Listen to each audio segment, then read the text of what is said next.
Joseph Stalin rallied the Russian people.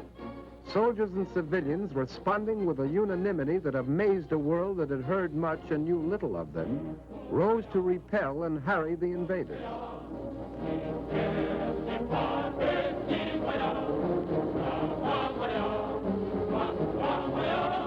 Working with whatever tools they could seize, working against time, men and women, old and young, carved these huge tank traps.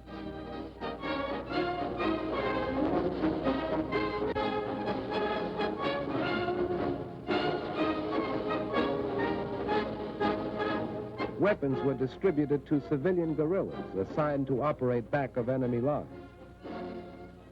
Anti-aircraft guns swung into place to battle Luftwaffe advance units.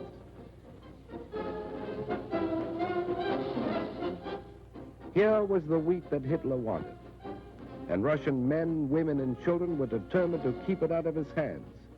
This time there would be no easy loot.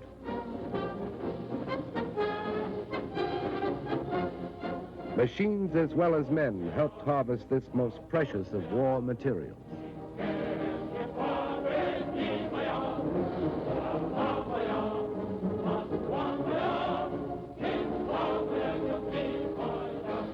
And their prize cattle were driven east.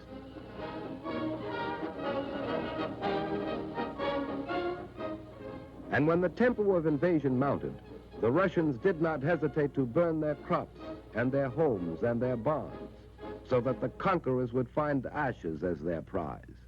They would have neither food nor shelter. Factories worked day and night, for the Russians knew this was a war of machines. Entire plants were moved east, complete with workers. Weapons of war poured out of these factories, and the Germans, as well as the rest of the world, discovered the Russians had tanks to meet tanks and planes to meet planes.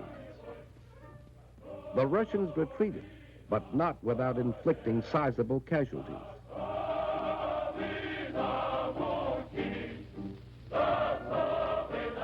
German prisoners captured seemed shocked at the ruthless opposition they encountered. It had been different in France.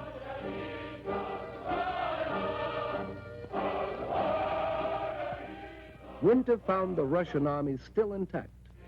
German casualties mounted until they were counted in the millions.